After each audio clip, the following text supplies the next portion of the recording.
Welcome to Brightening Your Corner Ministry.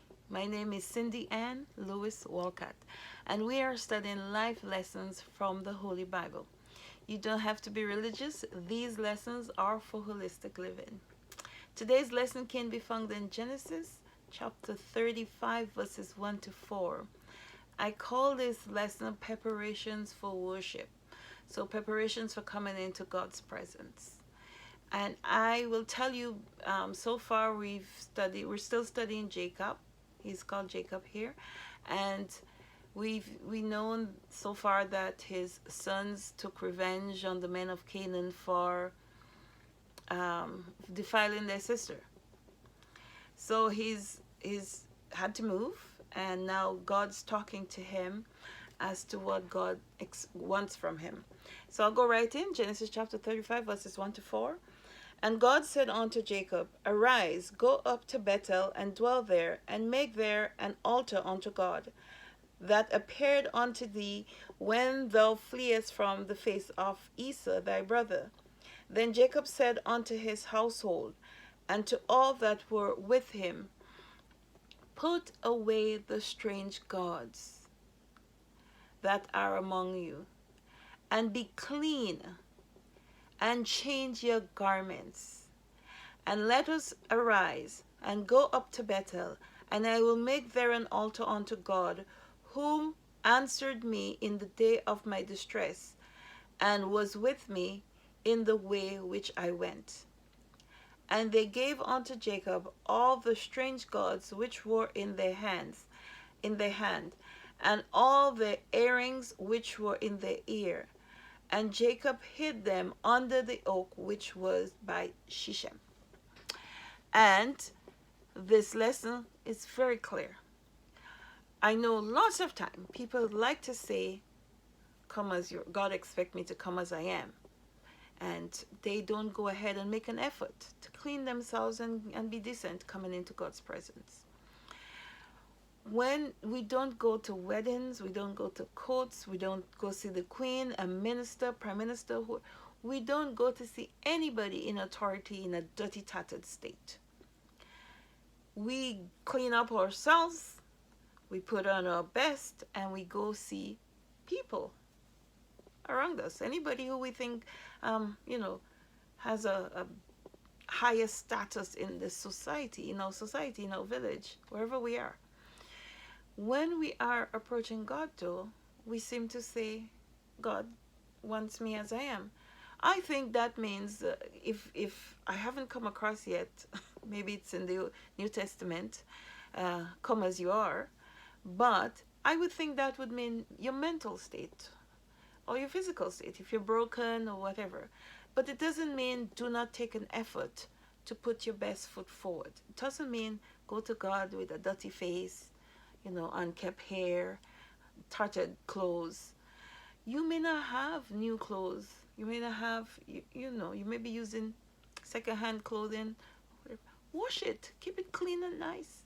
Whatever it is.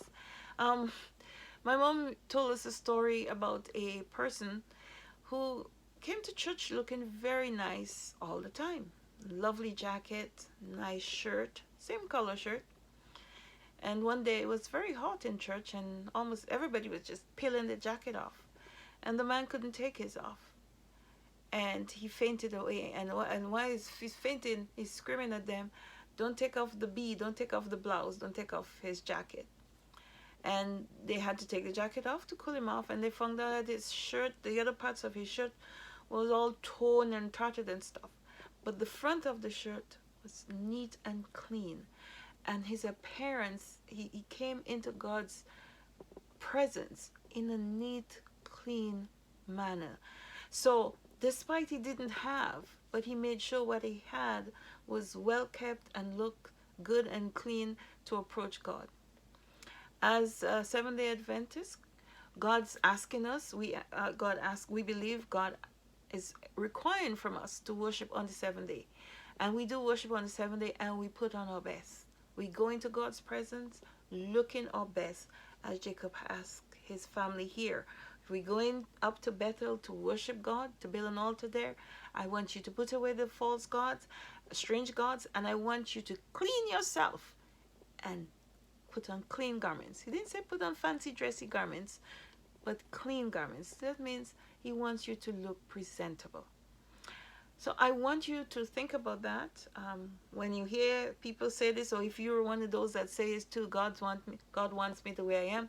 When I understand when we're in a distress situation and we're calling on God's name, however we are, we're calling on God's name for help and protection and so on. But when we're in the time that God set aside for us to worship him, for us to be in his presence, to adore him and do obedience unto him, we are to look clean and presentable. We don't come as we are. We make an effort. You would make an effort to go into tongue. Make an effort to go into God's presence, looking your best and clean. Okay, I hope this is helpful for you. Please reflect, because many times we take God for granted, and we don't understand it's him that God is a man of God's not a man. God ought to be respected. God have to be respected all the time and worshipped. And we should, as how we would always put our best foot forward to going into the courthouse, put your best foot forward when you're going into God's presence. Please share this message. Lots of us need to reflect on this. Lots of us need to go back and look at what we do. This chapter is not very long. In it, we're going to learn about, there is another lesson coming up, which I wouldn't really deal with now, not until we get into Exodus. Because in here, we're going to learn that one of Jacob's son, his first son, went and had a relationship with his dad's concubine, which is bad. But this lesson is I'm gonna leave it for when I get to Exodus. And in here though, we're gonna learn that Jacob had another son, so he's now up to 12. He had by Rachel, he had his last son Benjamin, and Rachel died. And Rebecca's nursemaid, so his mom's nursemaid, also died here, and his dad Isaac died in this chapter, Genesis chapter 35. So this is all for now. When we are going to worship God, when we're in God's presence, make sure you're clean. Make sure your garments are clean, not just your physical appearance. I hope you do find this lesson inspirational. And remember, we are representing God when we walk about the community. We want, there is a song that says, can the world see Jesus in you, and can the world see Jesus in me? Your deportment, how you carry yourself. If you're always, and in later on in the book of Psalms, you're going to see that many times. If you're always in a dirty, indecent, or less than acceptable state, are you going to be able to bring anybody close to God? Will anybody be watching you as an example to follow in their lives? Think about it. Please share this lesson today. Give me a thumbs up and subscribe. Have a beautiful day now. Bye-bye.